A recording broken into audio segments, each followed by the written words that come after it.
Votre vision est-elle assez large pour porter votre ambition jusqu'à son plein accomplissement? Cette question s'adresse à vous, chers téléspectateurs. Je suis persuadée qu'au fil de cet échange avec le docteur Athanase Kadja, vous trouverez des pistes claires pour y répondre. Bienvenue dans votre rubrique Entrepreneuriat. Docteur, bienvenue dans votre rubrique.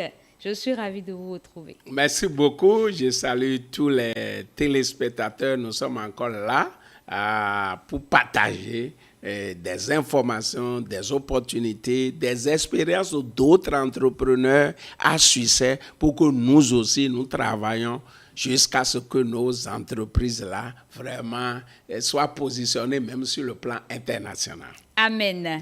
Vous nous dites que les entrepreneurs doivent avoir une vision large. Oui, les entrepreneurs doivent avoir, en tant qu'entrepreneur, un entrepreneur doit avoir une vision large, c'est-à-dire la capacité de voir grand. Et je vais donner deux exemples. Là, ils vont comprendre. D'accord. Deux exemples. Il y avait un homme d'affaires, il a commencé à vendre des produits. Il est un détaillant, donc il paie en gros et il vend. Mais là, il a commencé par réfléchir.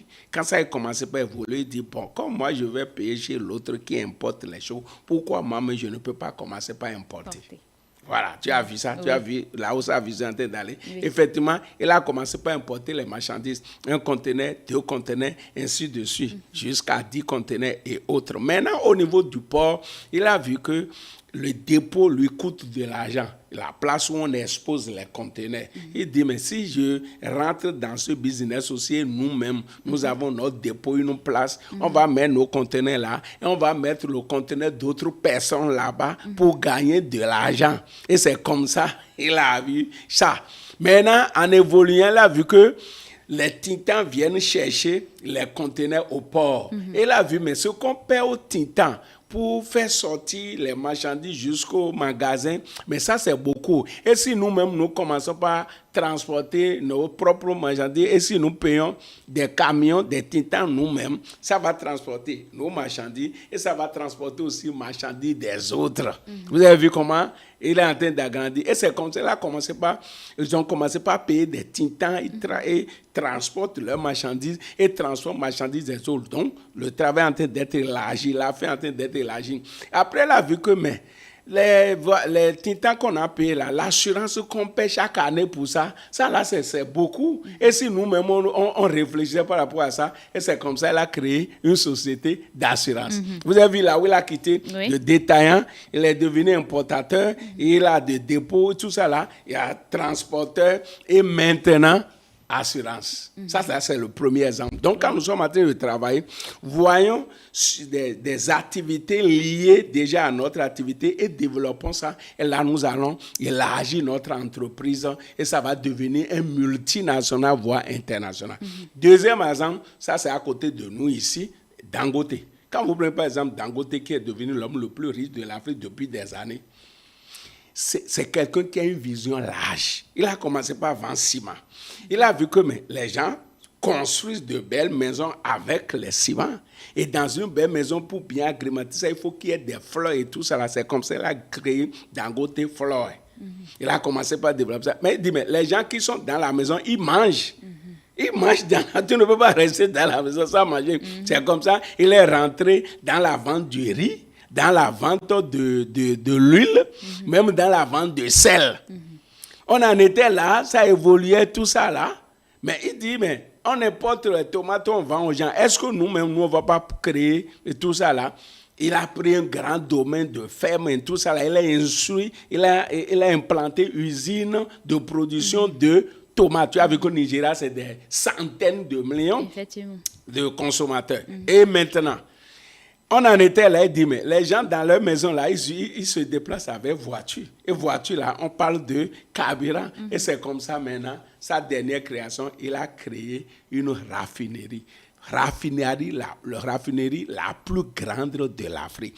Vous savez, quand vous êtes un entrepreneur comme ça, qui a une vision large, vous allez développer votre entreprise, vous allez devenir vraiment un homme incontournable.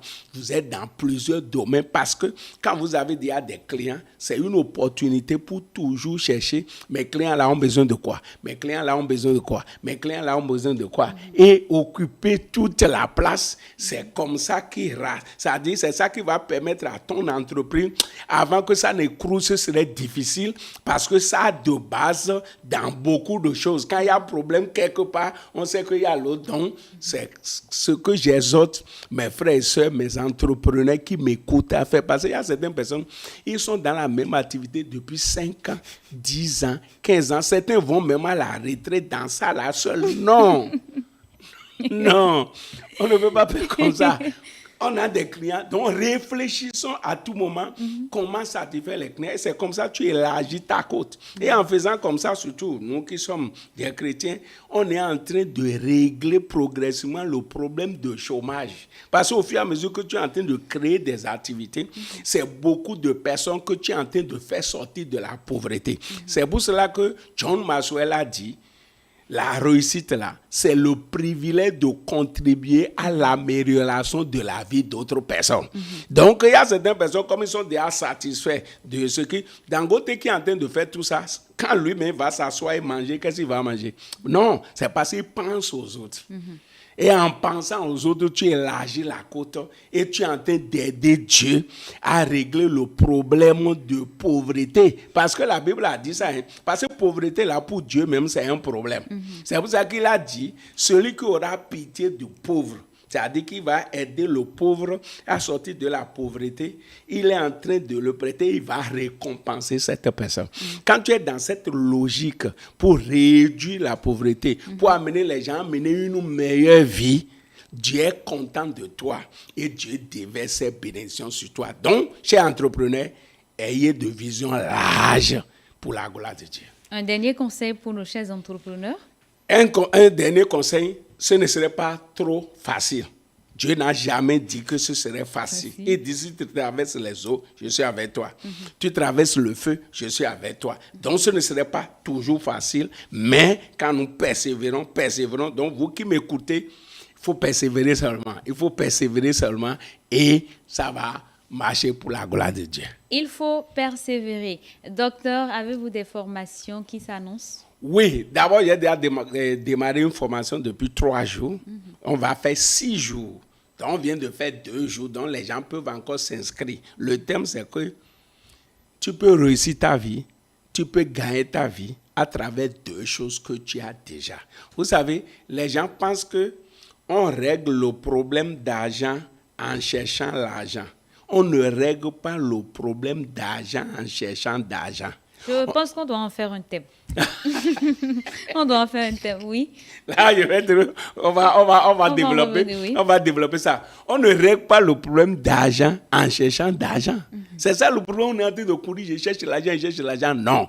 On règle le problème d'argent en devenant une personne de valeur, en devenant une meilleure personne. C'est pour ça que Jimoroda a dit, on ne court pas derrière le succès, on ne court pas derrière la richesse, on attire la réussite vers soi en devenant une meilleure personne. Donnez-vous de la valeur et c'est ce que nous voulons voir durant cette formation. Comment se donner de la valeur pour que vraiment tu n'aies plus de problème d'argent. Il y a trop de gens qui sont dans le point. Alors que Dieu leur a déjà donné des choses qui vont simplement découvrir, se développer dedans et c'est fini, gagner leur vie. C'est ce qu'on est en train de partager. On a fait 2 jours, il reste 4 jours, tu peux encore t'inscrire. Le numéro à contacter, docteur? Oui, plus 229 96 25 36 66, c'est mon hasard, plus 229 96 25 36 66. Mais si vous voulez faire appel, vous ajoutez un 0 au début. Je vous remercie. Merci beaucoup, docteur. Les entrepreneurs doivent avoir une vision large. J'ajouterai à tout ceci que avoir une vision large, c'est anticiper les changements cachés, repérer les opportunités, comprendre son environnement dans sa globalité et bâtir un projet qui va au-delà de l'instant présent. C'est cette capacité à voir plus loin, à penser plus grand et à s'adapter qui distingue l'entrepreneur de l'opérateur. Nous étions avec le docteur Athanas Kadja et c'est la fin de votre rubrique Entrepreneuriat.